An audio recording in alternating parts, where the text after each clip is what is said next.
네, 안녕하세요. 오늘 예비중 대상 설명회를 진행하게 됐습니다. 저 이제 중학생활 가이드라는 타이틀로 지금 예비중 대상 설명회를 준비를 했는데요. 이 내용은 뭐 꼭 지금 예비 중학생뿐만 아니라 뭐 중학생들 다 들으셔도 좋을 것 같고요. 초등학교 학부모님들도 들으셔도 도움될 것 같습니다. 오늘 내용 자체가 많이 좀 도움될 수 있게끔 구성했으니까 참고하시면서 같이 보셨으면 좋겠고요. 저는 입시전략연구소 소장 김대희라고 합니다. 네이버 밴드 입시전략연구소에 들어오시면요, 이 설명회 영상에 대한 자료집이라던가 다른 내용들도 다 올라가 있으니까 확인하시면 좋을 것 같고요.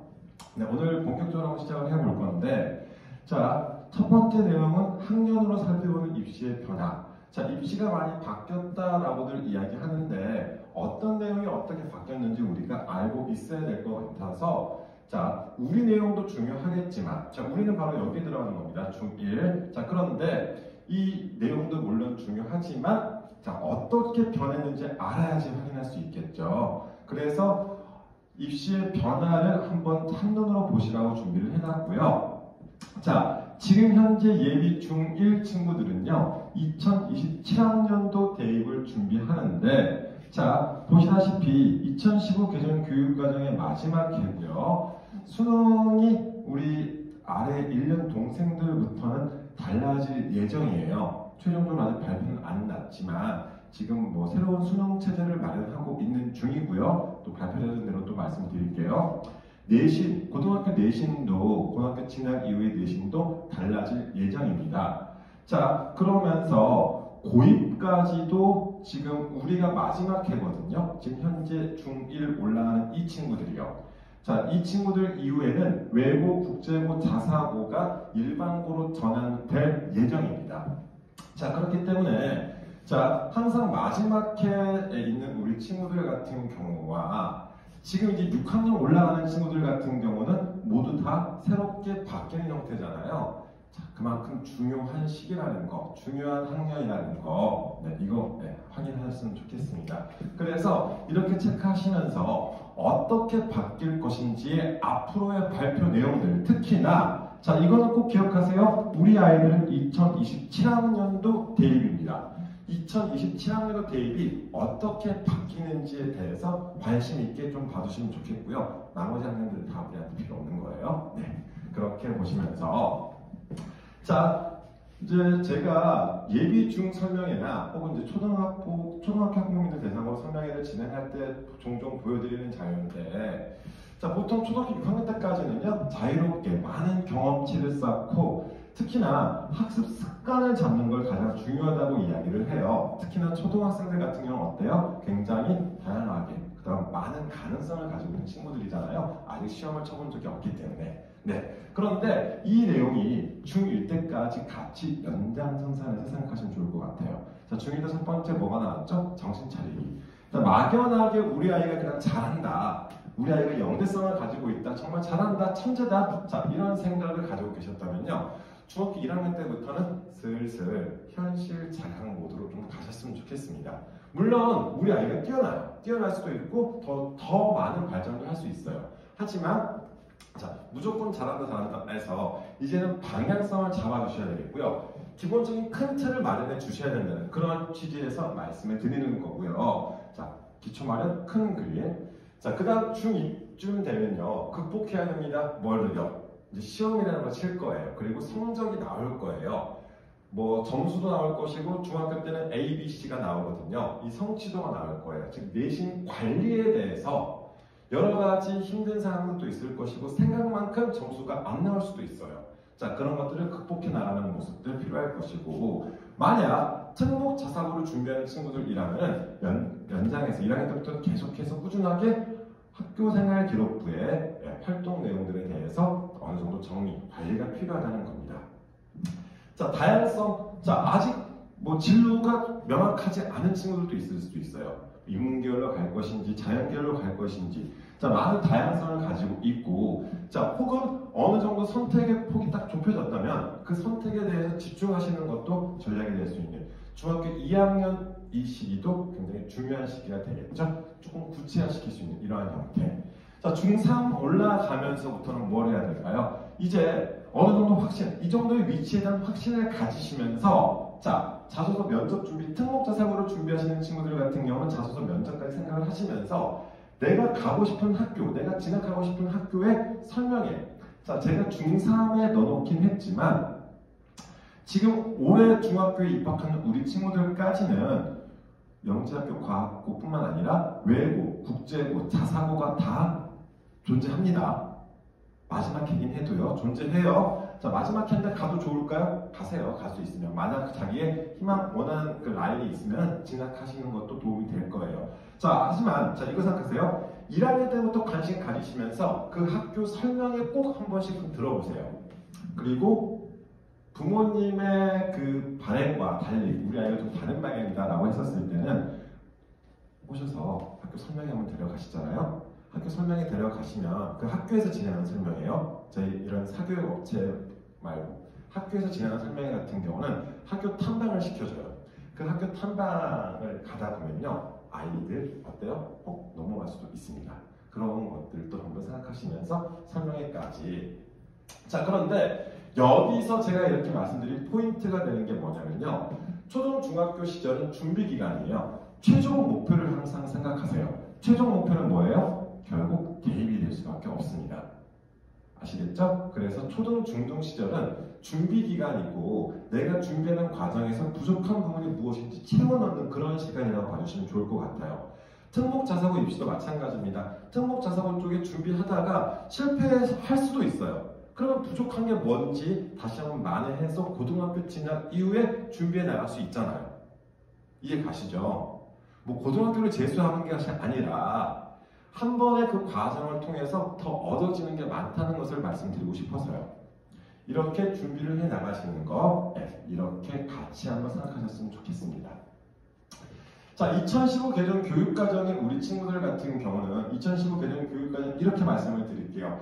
자, 교육부에서 이야기한 것처럼 창의, 융합형, 인재, 양성과 더불어서 자, 핵심 역량 교육과정 이건 쉽게 말씀드려서 문이과 공통과정이라고 생각하시면 되겠습니다. 이제는 문과, 이과할 거 없이 사회, 과학을 다 같이 고등학교 1학년 때 배우게 됩니다. 제가 이 이야기를 지금 벌써 말씀드린 게 뭐냐면요. 우리 아이들 중학교 때 사회가 싫거나 과학이 싫거나 이렇게 나뉘어요. 혹은 둘 다 싫거나 둘 다 싫으면 게으른 거고요. 아이가 엄마 난 사회가 싫어 혹은 아이를 보통 이렇게 얘기해요. 싫은 것보다는 엄마 난 과학이 좋다? 그러면은 부모님께서는 이렇게 생각하시더라고요. 우리 아이가 과학이 좋아요. 우리 아이 과학을 좋아해요. 얘는 자연계를 갈 거예요. 뒤집어서 생각해보세요. 엄마 난 과학이 좋아 라고 말했다는 것은 사회가 싫다는 것일 수도 있어요. 물론 사회과학이 둘 다 성적이 잘 나와주면 좋겠지만 그게 아니었을 경우에 그렇죠? 반대로 엄마 난 사회가 정말 재밌어 난 역사가 정말 재밌어 라고 했었을 때 우리 아이 과학 성적을 한번 의심해 주세요. 잘 따라가고 있는지. 고등학교 1학년 때까지는 사회, 과학 둘 다 밸런스가 맞아야 됩니다. 어느 한쪽 과목만 너무 치우쳐서 잘하게 되면요. 그 못하는 과목이 발목을 잡는 케이스가 종종 발생을 할 수 있습니다. 그렇기 때문에 사회과학의 밸런스 어느 한쪽 우리 아이 이과야, 우리 아이 문과야 이게 문이과 아니에요. 이렇게 생각하시고요. 자, 고등학교 진학 이후에는 정말 다양한 자신의 선택에 의해서 그 선택 과목들을 배우게 되는 이런 형태이기 때문에 자, 과목들에 대한 관심도 어느 정도 가지고 계셨으면 좋겠습니다. 자, 이제 중학교에 올라가게 되면요. 자, 국어, 사회, 도덕, 수학, 자, 그 다음 영어 이런 과목들을 중학교 1학년 때부터 3학년 때까지 배우게 되는 거예요. 바뀐 숫자가 뭐냐면은 2009 개정 교육과 달라진 자, 정보 시간이 더 추가가 되면서 과학기술과정 정보 680시간 배우게 되겠고요. 자, 다양한 선택 과목들에 대해서 축소가 되었다는 거. 자, 그래서 전체 중학교 때 총 수업 시간은 3,366시간 이렇게 배정이 되어 있고요. 3년 동안 배우는 거니까 6개 할게요. 추가로 창의적 체험활동이라고 해서 학교생활 기록부에 작성되는 이런 보통 이제 고등학교 올라가면 비교과라고 불리는 것들 있잖아요. 자, 어때요? 전체 다 해서 360시간밖에 안 됩니다. 메인이 뭐예요? 수업이에요. 학교 수업 중심으로 생각하시면서 준비해 나가시면 좋겠다는 취지에서 보여드리는 거고요. 자, 이 성적이라는 것이 처음으로 나오게 되는 게 언제냐면요. 중학교 2학년 때부터 보통 나오게 됩니다. 왜요? 중학교 1학년은요. 현재 자유학기제 혹은 자유학년제 형태로 진행이 되고 있어요. 이 자유학기제, 자유학년제 이게 뭐냐면은 지필고사를 치르지 않는 겁니다. 즉 아이들을 정량적으로 평가하지 않겠다라는 거거든요. 자, 여기서 중요한 게 뭐냐면은 정량적으로 평가하지 않겠다는 거예요. 정성적으로는 평가를 해요. 무슨 말이냐고요? 아이들이 시험, 즉 점수를 따는 지필고사를 치르지는 않지만 학교에서 진행하는 여러 가지 수업 시간에 진행되는 프로그램들을 통해서 아이들에 대한 평가는 진행이 되고 있다. 그럼 그 평가가 어떻게 작성되어지느냐? 학교 생활 기록부에 담당 선생님께서 글로써 작성을 해주십니다. 무슨 말인지 이해 가시겠죠? 자, 그렇게 판단하시고요. 그러면 성적은요? 자, 중학교 2학년 때부터 이제 점수화시킨 성적이 나오거든요. 자, 어떻게 나오는지 한번 그 구조를 말씀을 드릴게요. 부모님 시절 같은 경우는 시험만 잘 치면 끝났었죠. 중간고사, 기말고사 이런 지필고사 형태로만 아이들을 판단하고 성적을 평가를 했었습니다. 하지만 요즘 같은 경우는 이 수행평가 비중이 많이 커졌구나 이걸 생각하시면서 한 학기의 성적은요. 두 차례의 지필고사와 자, 각 학교마다 과목마다 차이가 있는 수행평가 형태로 진행이 돼요. 이 비율마저도 학교마다 과목마다 차이가 있습니다. 그렇기 때문에 우리 아이의 학교 홈페이지나 교육과정 편성표, 또 평가 계획서 이런 것들에 자세히 나와 있으니까 꼭 찾아보시면서 어떻게 평가가 진행되는지 확인하시면 좋겠는데요. 저는 간단하게 예시를 들어드리기 위해서 일반적으로 자, 대부분의 학교에서 이러한 형태로 평가를 진행하더라고요. 그래서 한번 말씀을 드릴게요. 자, 우리 아이가 중간고사 80점, 기말고사 100점 받았습니다. 대부분 학부모님들 이렇게 생각하시죠. 80 더하기 100 나누기 2. 그러면 90점 A 나올 것이야. 자, 이렇게 생각해주세요. 수행평가까지 염두를 하셔야 되거든요. 자, 그러면 우리 아이가 중간고사 80점 받았습니다. 그럼 80점 받은 게 아니라 30%인 비중을 가지고 있으니까 24점을 획득했다고 생각하시면 더 편할 거예요. 그 다음 기말고사 100점 받았대요. 100점 맞은 게 아니라 30%니까 30점 획득한 거죠. 지필고사에서 54점을 획득했습니다. 그렇다면 수행평가에서 90점을 맞았더니 어떻게 됐어요? 36점을 획득했죠. 자, 그러면 이 세 점수를 다 더해보세요. 그러면 몇 점이 나오죠? 원점수 90점이 만들어집니다. 자, 90점이니까 A, B, C. 자, 어떻게 나오죠? 성취도는 A를 받는 거.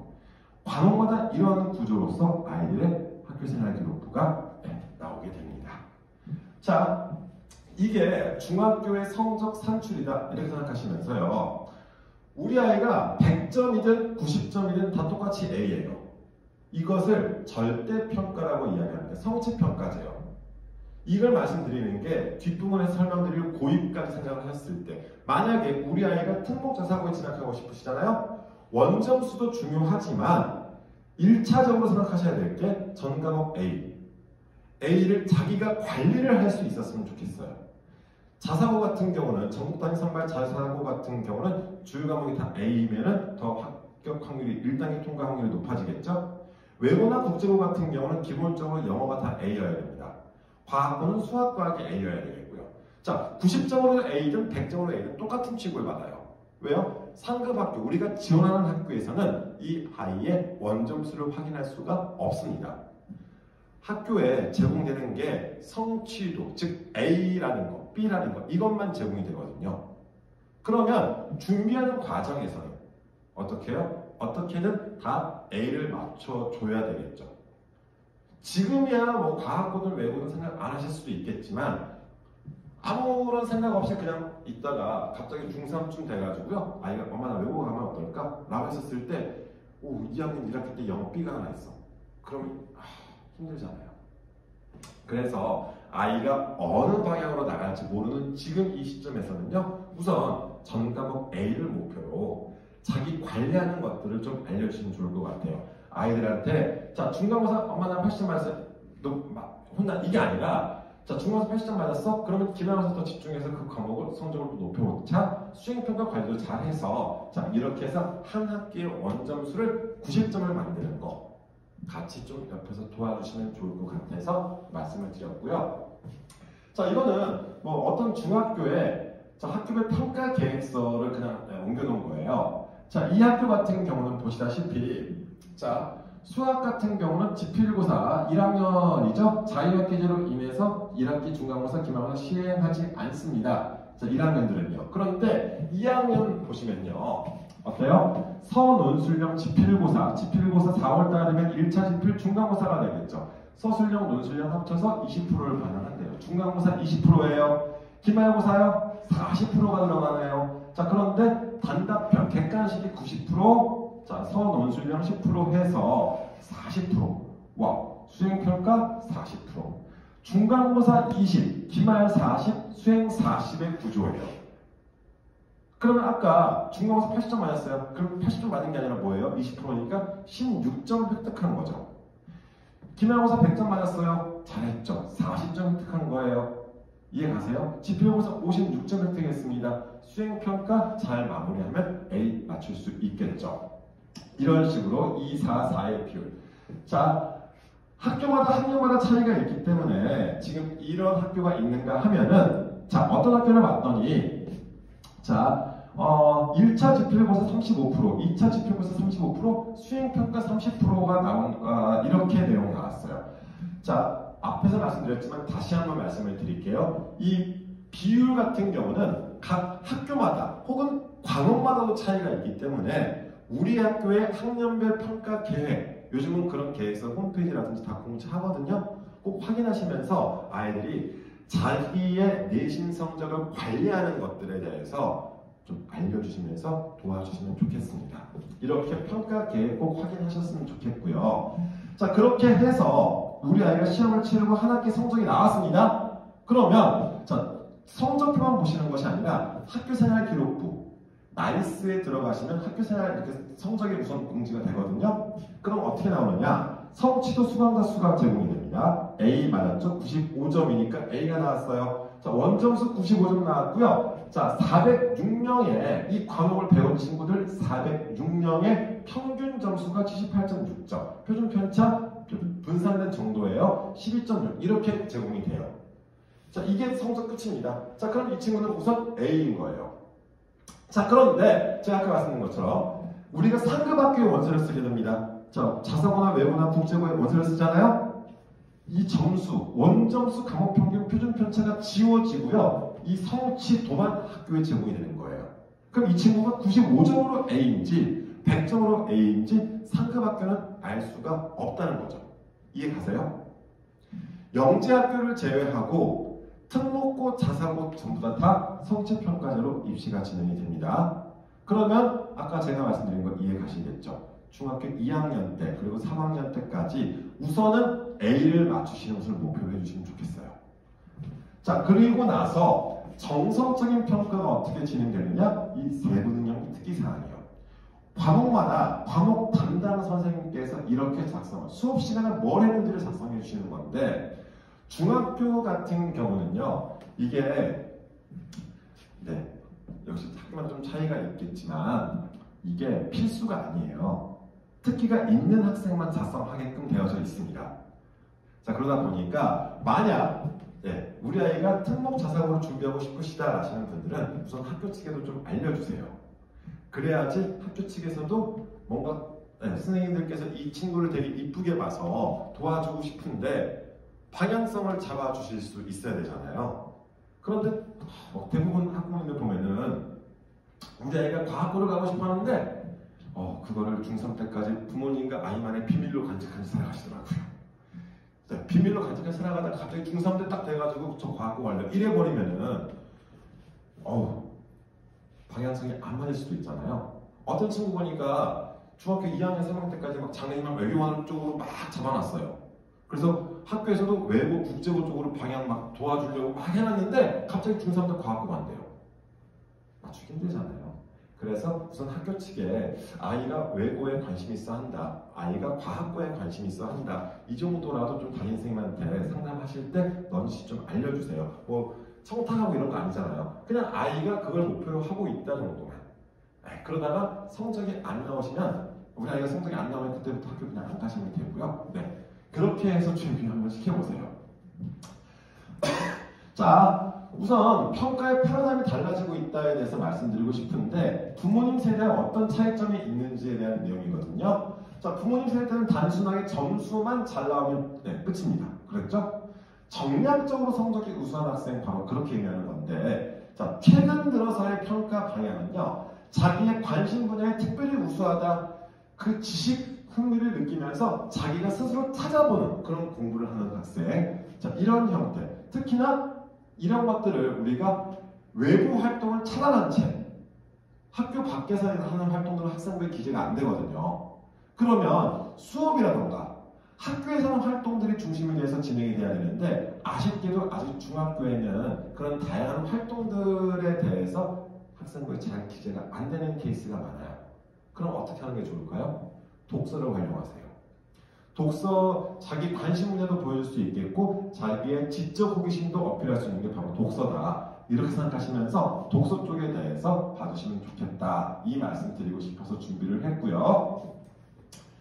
자, 과정 중심 평가라는 말. 결과만 가지고 이야기하는 것이 아니라 자, 결과뿐만 아니라 요즘은요. 동기와 과정도 굉장히 중요시합니다. 이 활동을 왜 했어? 동기죠. 그 과정 중에서 이 친구가 어떤 성장을 했는지 이런 내용들까지 다 평가를 하겠다는 거예요. 단순하게 결과만 놓고 이야기하는 것이 아니라 저 무슨 상을 탔어요. 상을 탔다는 것은 결과죠. 그러면 그 대회에 왜 나가게 되었으며 혹은 그 과정에서 무슨 준비를 어떻게 해서 이 친구가 성장을 했는지 상을 탔다만 강조하셔봤자 큰 의미가 없다는 겁니다. 아시겠죠? 과정 중심 평가다. 자, 성취평가제 형태가 진행되는 형태에서 정성평가, 이 글로 작성되는 형태 이런 내용들이 다 들어가줘야 되는 거거든요. 그래서 이 과정 중심 평가에서 이 말을 이해를 하셔야 된다는 것 때문에 지금 보여드리는 거고요. 추가로 자, 이런 동아리 활동, 예술체육 활동, 주제선택 활동 이 내용이 뭐냐면요. 자유학기제에 관련된 내용들입니다. 자, 그리고 과정 중심 평가에 대한 내용들이에요. 다시 한번 말씀을 드리지만 특히나 자유학기제 같은 경우, 자유학기제, 자유학년제 같은 경우는 중간 기말고사, 즉 지필고사를 치르지는 않지만 수업 시간에 진행된 여러 가지 활동들에 대한 관찰 평가의 형태로 이렇게 작성이 되어지는 거예요. 자, 자유학기제 패스라고 들어가지만 자, 원점수 들어가는 일반 학기와 달리 패스가 들어가지만 수업 시간에 뭘 했는지에 대해서 작성이 들어간다는 거. 1학년 때 시험을 안 친다, 지필고사를 치르지 않을 뿐이지 평가는 진행이 됩니다. 이렇게 판단하시면서 자유학기 활동들은 이렇게 각각의 학교 프로그램, 학교 특성에 맞는 프로그램에 따라서 이렇게 작성이 되어지고요. 자, 이런 자유학기제와 함께 자, 우리가 또 계속 생각을 하셔야 될 것 중에 하나가 고입 쪽에 대한 내용인데요. 고입은 우선 오늘은 큰 틀에서만 간단히 말씀을 드릴게요. 자, 그리고 나서 앞으로 계속해서 이제 진행하는 과정에서 각 학교별로 어떻게 준비하면 되는지는 추후에 또 다른 설명회를 통해서 말씀드릴 수 있도록 하겠고요. 복잡해서 그래요. 네. 오늘은 큰 틀만 한번 파악해 주세요. 고등학교는요, 유형에 따라서 영재학교라는 학교, 특수목적고인 과학고, 외고, 국제고가 있고요. 특성화고, 그 다음 자율고, 일반고의 형태로 여러 형태로 분류가 됩니다. 더군다나 이 고입 같은 경우는 지역 교육청마다 조금씩 차이가 있어요. 평준화 지역도 있고 비평준화 지역도 있고 고입이 더 복잡해요. 자, 그러다 보니까 우선 오늘은 이런 큰 틀에서의 우선 입시를 파악하시면 좋을 것 같고요. 자, 영재학교는 전국에 8개가 있습니다. 탑이죠. 자, 그런데 이 영재학교 같은 경우는 자, 영재교육진흥법에 의해서 학생들을 선발하다 보니까 아까 제가 말씀드렸던 성취평가제가 진행되지 않습니다. 학생부 원본 자체가 들어가요. 중학교 1학년도 지원할 수 있고 중학교 2학년도 지원할 수 있고요. 그 다음 모집은 전국 단위로 다. 제가 서울에 살지만 세종과학예술영재학교에 지원할 수도 있고요. 혹은 뭐 한국과학영재학교는 부산에 있거든요. 한과학에 지원할 수도 있고요. 전국 단위로 지원이 가능합니다. 지금까지는요. 자, 그런데 올해 달라질 내용에서 어떻게 변화될지는 조금 더 보셔야 될 것 같고요. 올해부터 영재학교 입시도 기존에 3, 4월 달에 진행되는 3, 4월 달부터 출발하는 형태에서 지금 6월부터 진행되는 형태로 좀 바뀌었거든요. 세부적인 내용들에 대해서는 또 발표가 되는 대로 또 말씀드릴 수 있도록 할게요. 자, 우선 첫 번째 영재학교라는 게 있습니다. 자, 영재학교 지원했다 떨어져도요, 특수목적고에 지원할 수가 있습니다. 특수목적고에는 과학고는 전기고라고 해서, 자, 특수목적고인데 시기에 따라서 전기고냐 후기고냐. 전기고는 보통 3학년 2학기 중간고사 치고 나서 3학년 2학기 무렵에 진행된다고 생각하시면 돼요. 그리고 나서 전기고 입시가 끝나고 나서 후기고 입시가 진행이 됩니다. 외고 국제고가요, 지금 후기고로 분류가 되면서 일반고하고 같이 진행이 되고 있거든요. 시기적으로 외고 국제고 자사고가 일반고와 같이 실시가 됩니다. 우선 지금 이거는 유형별로 지금 정리를 해드리는 거예요. 특성화고 같은 경우는 직업 특성화고 이렇게 생각하시면 됩니다.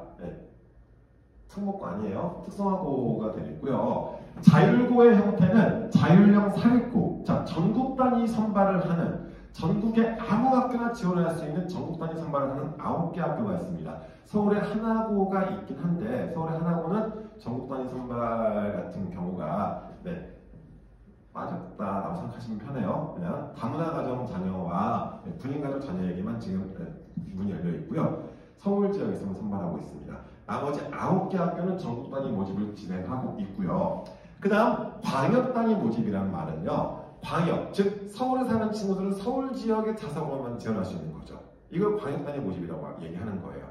우리 지역에 있는 자사고에만 지원할 수 있는 것을 광역 단위 자사고 이렇게 생각하시면 됩니다. 자, 이런 자사고의 형태가 있고요. 그 다음 일반고 지역 같은 경우도 평준화 지역, 비평준화 지역 나눠지고요. 자, 일반고에도 전국 단위 모집을 하는 일반고들이 있어요. 우리 예비 중1까지는 그게 진행이 됩니다. 전국 단위 모집을 하는 학교들, 공주 한일고, 공주 사례부고, 익산고 이런 학교들이요. 자, 그런데 이 고입이 정말 복잡한 게 최근에 뉴스에서도 나왔었지만 많이들 선생님들도 헷갈려 하세요. 그래서 몇 번의 확인 절차를 좀 거치면서 준비를 하시면 좋겠고요. 특히나 이런 고입 같은 경우 자기가 원하는 고등학교가 있으면 그 학교에서 진행하는 설명회 많이들 하거든요. 그 학교 설명회에 꼭 참석하시면 좋겠고, 또 하나 요즘 학교 상담 되게 잘해주시거든요. 입학처도 따로 있고 입학 담당관 선생님들이 따로 계시는 학교들도 많아서 되게 친절하게 설명 잘해주세요. 궁금하시면 그냥 학교 측에 물어보세요. 정답은 학생을 선발하는 학교가 가지고 있잖아요. 그냥 부모님들께서만 어디서 들었다, 어디 학원에서 그러더라 이렇게만 생각하지 마시고요. 그냥 우리 아이 서류 가지고 가셔도 되고요. 그냥 가서 물어보세요. 이런 데 지원할 수 있느냐? 이런 식으로. 그렇게 준비하시면 좋겠습니다. 자, 이렇게 어떤 고등학교를 선택해야 되는지에 대해서 한번 말씀을 드렸고요. 자, 전기고, 후기고로 분류했을 때 영재학교는 제외하고요. 자, 영재학교는 교육부 쪽이 아니라 영재교육특별법이기 때문에 빼고요. 자, 전기고, 특목고에는 과학고, 마이스터고, 예청 이게 기존에 진행되는 형태였었습니다. 자, 그런데 바뀌었죠. 어떻게 해요? 자, 전기고에는 과학고만 남아있고요. 마이스터고, 예체고도 있지만, 자, 상위권 학생들은 보통 여기로 움직이잖아요. 과학고에 지원하고요. 자, 외고, 국제고, 자사고가 후기로 이동을 했다. 이렇게 생각하시면 돼요. 자, 그래서 올해, 작년 말에 발표가 됐기 때문에 올해부터, 자, 선발 시기에 따른 모집 이렇게 생각하시면 됩니다. 구조가 6월달에 영재학교 입시가 진행이 될 거예요.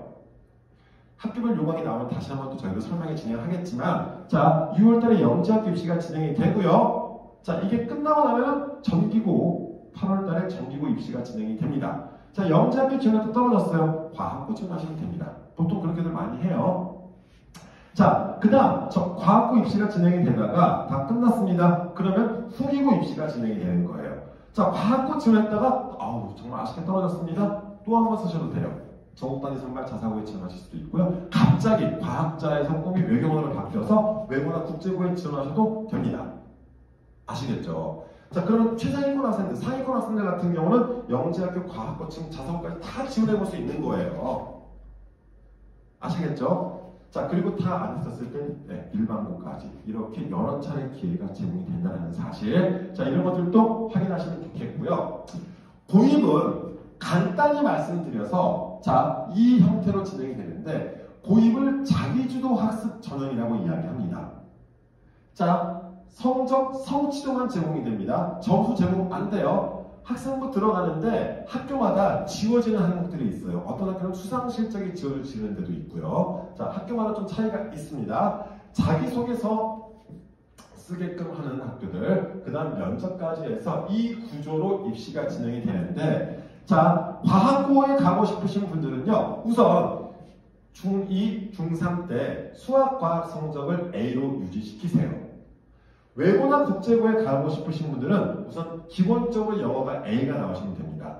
추가로 플러스 국어, 사회로 적어두세요. 동점자 처리 방식에 따라서 외고, 국제고, 자 1단계에서 영어 A, 자 지원자 중에 영어 A가 다 많잖아요. 그럼 국어나 사회 성적으로 동점자 처리 방식이 진행되거든요. 자, 그 다음 자사고 같은 경우는 주요 과목, 이것도 학교마다 입시가 다르기 때문에 주요 과목 우선 A를 받아 두시고 나서 모집 요강 나오시면 계산해 보시면 됩니다. 자, 다시 한번 말씀을 드리지만 우리 아이가 어떻게 방향성을 잡을지 아직 모르시잖아요. 그렇죠?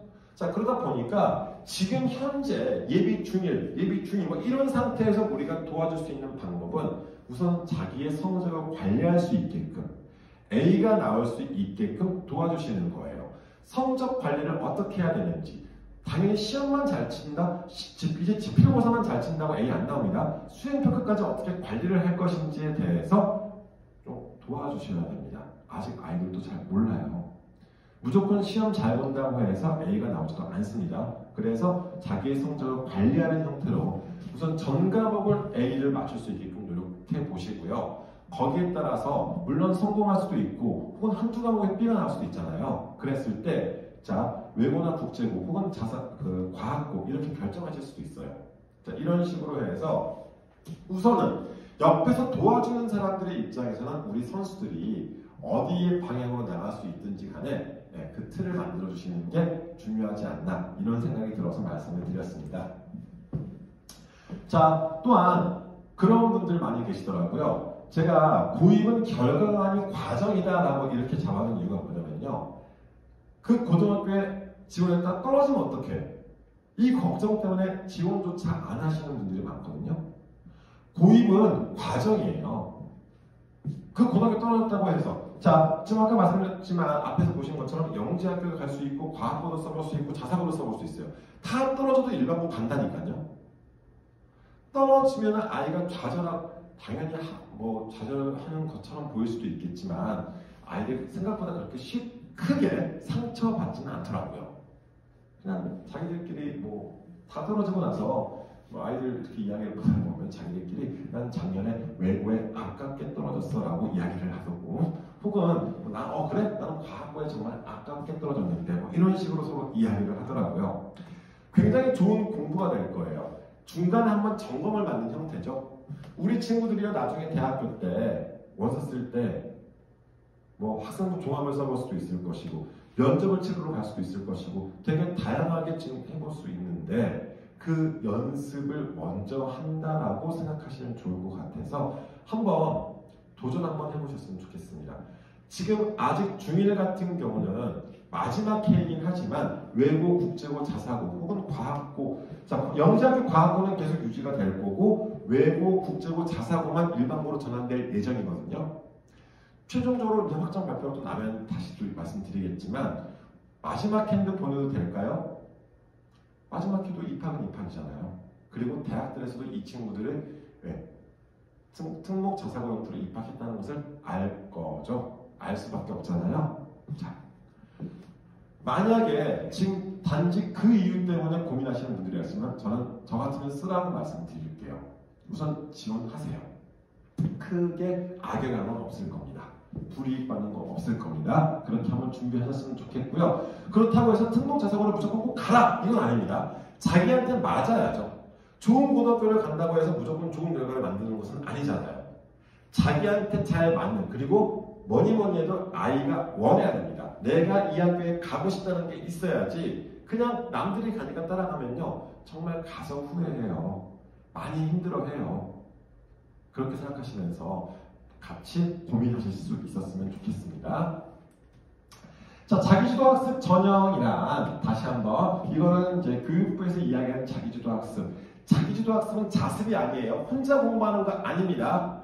자기주도학습이라는 것은 자기가 학습 목표를 계획을 하고 학습한 뒤에 스스로 결과를 평가하는 이 과정까지 들어가는 것들. 이렇게 지금 이야기를 하거든요.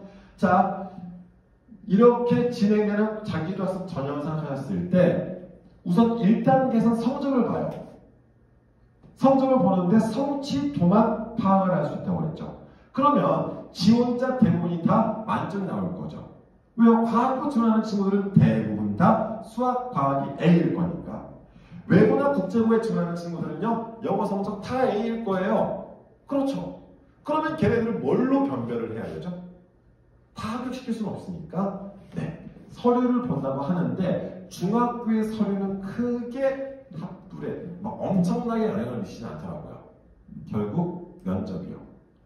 최종적인 변별은 면접에서 이루어진다. 그런데 이 면접이 듣도 보지 못한 이상한 게 나오는 것이 아니라 자기의 서류를 바탕으로 자기 서류가 뭐 있죠? 학교생활기록부, 자기소개서 혹은 교사 추천서가 들어간 학교들도 있어요. 메인은 학교생활기록부하고 자기소개서 생각하시면 됩니다. 그럼 자소서는 연습을 해야겠네? 아니요. 우선 학생부가 잘 만들어져야 돼요. 그래서 아까 말씀드린 거예요. 우리 친구가 외고에 갈 수도 있고 과학고에 갈 수도 있고 어디를 갈 수도 있잖아요. 어디에 지원할 수도 있고 모르기 때문에 우선 학교생활기록부도 보시는 것도 연습을 하셔야 된다는 거죠. 자, 이렇게 말씀을 드리면서 그럼 면접 준비는 어떻게 하느냐? 면접은요. 이렇게 말씀드리고 싶어요. 자기 생각을 잘 표현할 수 있는 게 면접이라고 저는 이야기를 드리거든요. 초창기 당시 때 막 이런 학생부 종합전형이나 고입의 자기주도학습 전형이 막 활성화된 그 초창기 당시 때 막 면접학원 되게 많았었어요. 지금 거의 없죠. 거의 없습니다. 뭐 스피치 학원 이런 거 다 없어졌어요. 지금. 왜요? 이제 아신 거예요. 아, 말하기 연습만 시켜서는 안 되는구나. 면접은 자기 생각을 잘 표현할 수 있으면 되는데 애들이요. 학원을 보내놨더니 생각이 없고 말만 잘해요. 그냥 시끄럽기만 해요. 그러면 생각을 키울 수 있는 게 뭐가 있을까요? 역시 다시 저는 독서로 말씀드리고 싶어요. 좀 배경 지식이 많아야지 어떤 질문이 나왔었을 때 그거를 좀 잘 풀어낼 수 있잖아요. 자기 생각을 거기에 곁들여서 잘 설명해낼 수가 있잖아요. 하나 더 어휘까지. 네. 책을 많이 읽은 친구들은 어휘가 좋잖아요. 이렇게 생각하시면서 준비시키시면 좋겠습니다. 자, 그러면서 우선 중학교 시절 아까 다시 맨 첫 장 생각하시면서 중학교 1, 2학년 자 특히나 예비 중 때 우리 중1 때 준비시키시면 좋을 게 뭐냐 저는 습관 다시 한번 강조하고 싶어요.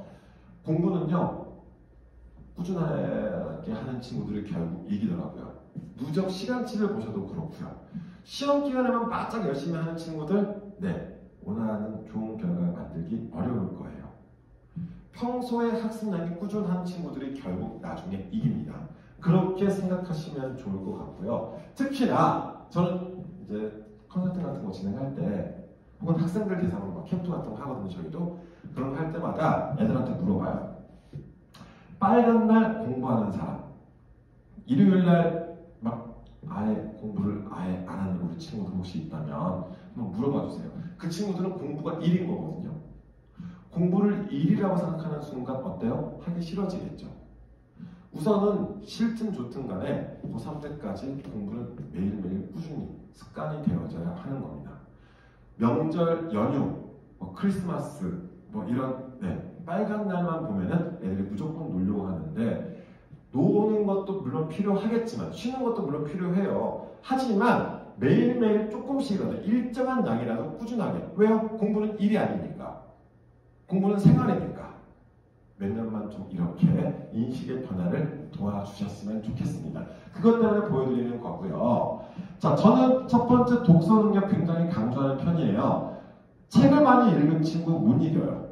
왜요? 배경 지식이 탄탄하고요. 그런 친구들이 결국 좋은 결과를 가져왔었거든요, 항상. 자, 그런데 자, 다독도 있고 정독도 있고 어떤 게 옳으냐? 정답은 따로 없습니다. 다독을 통해서 여러 분야의 책들을 선점하는 친구들도 있는가 하면 한 권만 주구장창 읽으면서 정독으로 꼼꼼하게 자기 것으로 만들어내는 친구들도 있어요. 자, 여기서 포인트는 얘예요. 읽는 것이 목적이 되어버리는 순간 책이 읽었는데도 기억이 잘 안 나는 경우가 많겠죠. 그래서 오히려 좀 꼼꼼하게, 많이 읽는다고 좋은 게 아니라 좀 꼼꼼하게 자기 것으로 만들어가는 그런 것들이 필요하겠고, 그러기 위해서 필요한 것은 기록이다. 읽고 나서 어느 정도의 기록을 좀 해주셨으면 좋겠습니다. 그 다음, 역시나 많이 물어보시는 건데, 선행이 꼭 필요하냐? 무조건 필요하지 않다라고는 얘기 못 드리겠어요. 어느 정도 예습의 형태로서 준비하시면 좋겠죠. 자, 그런데 옆집 친구 따라서 다른 친구가 하니까 진행하는 선행은 하지 마세요. 과도한 선행보다는 탄탄하게 자기 실력 쌓아가면서 그 다음 단계를 하는 게 좋지. 어떤 학원은 무슨 반 들어가려면 막 해가지고 거기 맞춰서, 그거는요 진짜 봤다는 거예요. 말 그대로 봤다는 거지 자기 실력이 아닌 거잖아요. 자기 실력 쌓으면서 차근차근 올라가는 방향, 그래도 애들은 다 이겨내더라고요. 자, 그 다음 세 번째, 꾸준한 학습 습관. 다시 한 번 말씀을 드립니다. 꾸준함을 이길 수는 없어요. 그런데 역시나 아이들이 계획표를 세우거나 목표를 잡을 때 실현 가능한, 자기가 실천 가능한 그런 목표를 세울 수 있었으면 좋겠습니다. 갑자기 엄마한테 혼나거나 내일부터 수학 문제 100문제씩 풀 거야! 못해요. 우선 그런 친구들은 하루에 5문제도 괜찮으니까 대신 매일매일 꾸준하게 할 수 있는 정도의 분량, 하루도 빠짐없이 했었을 때 이런 성취도도, 뭐 이것도 1년 꾸준하게 하는 것도 중요하지만, 자, 중간중간에 한번 걸어주세요. 우선 열흘, 한 달, 하루에 5문제씩 꾸준하게 딱 한 달 완성을 하잖아요? 그럼 어때요? 자기 스스로의 만족도도 있어요.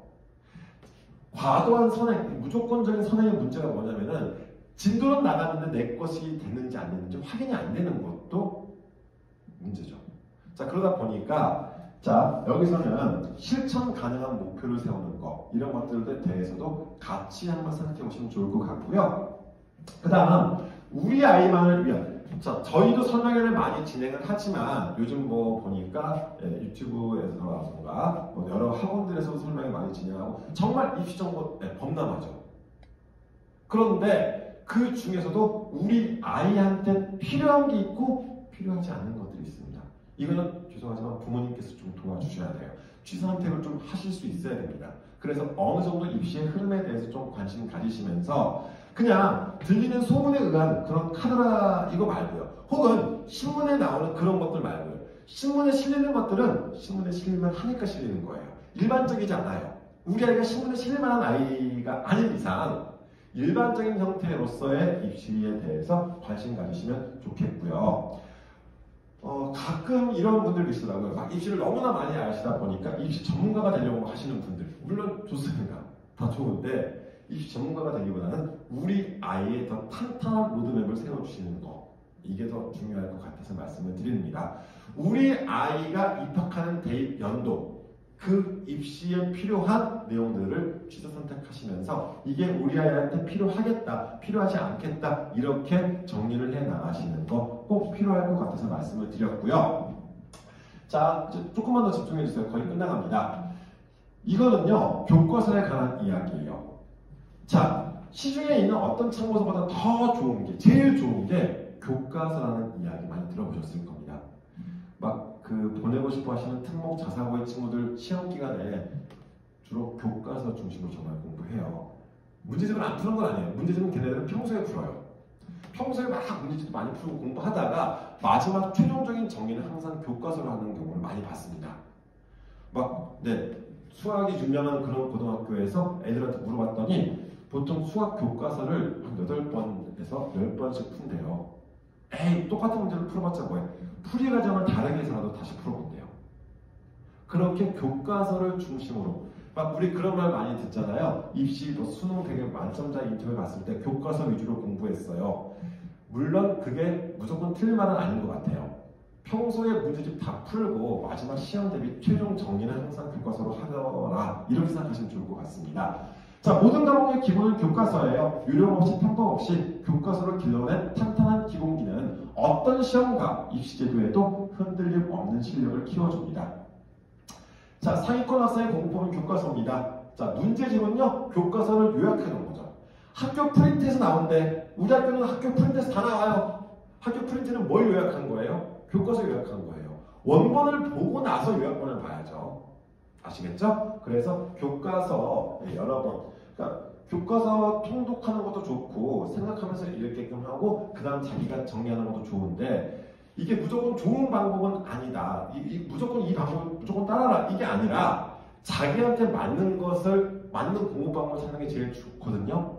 그런데 모든 걸 관통하는 기본은 교과서는 꼭 확인을 하자. 이겁니다. 요즘 아이들 가방 무겁게 다 책 안 들고 다니잖아요. 캐비넷 학교에 사물함에 다 보관하고 하잖아요. 시험 기간에 우리 아이가 교과서를 집에 들고 온다. 그것만으로도 좀 칭찬해 주세요. 나중에 자기 교과서가 어디 있는지 모르는 친구도 나오기 시작합니다.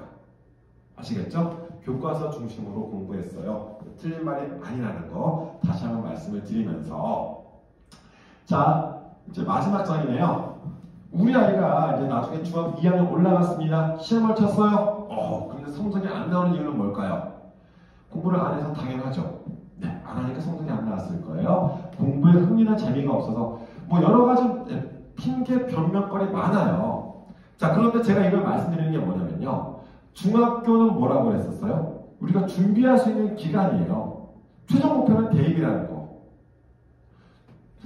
저희가 설명이 되게 제가 초등학교부터 고등학교까지 설명이 되게 많이 막 진행을 해요. 자, 그런데 초등학교 때, 중학교 때는 많이들 나오세요. 정말 꿈과 희망이 많으신가 봐요. 그래서 많이들 나오시거든요. 언제까지? 중3 때까지는 그래도 많이 나오세요. 예비 고 때까지는 나오세요. 그런데 한참 열심히 나오시는 분들이 그 이상은 잘 안 나오시는 이제 막 포기 이렇게 하시는가 봐요. 자, 이렇게 생각하시면 좋아요.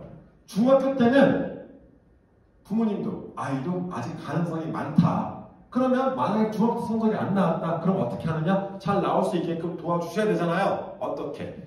이 중에서 이유를 찾아야 되는데 이거를 다 관통하는 이유가 하나 있죠. 뭐죠? 재미요. 재미가 없는 거예요.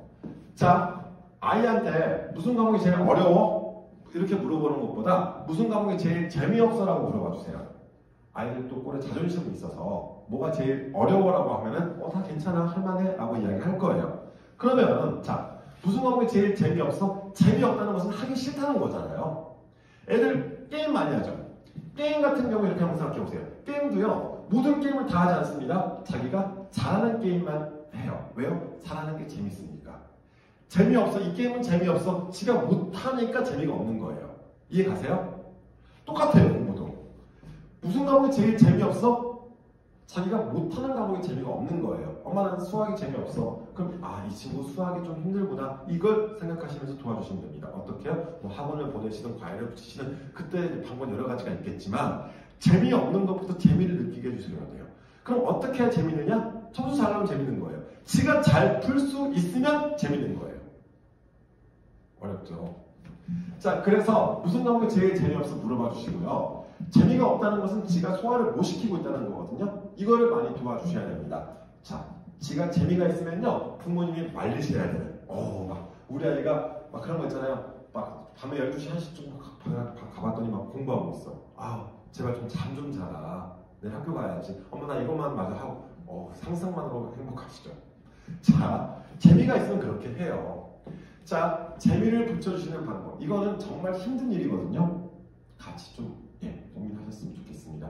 뭐 방법은 되게 여러 가지가 있더라고요. 그런데 자, 기초가 약한 친구들은 기초부터 탄탄하게 올라갈 수 있게끔 도와주시는 거. 아직 중학생이니까 가능합니다.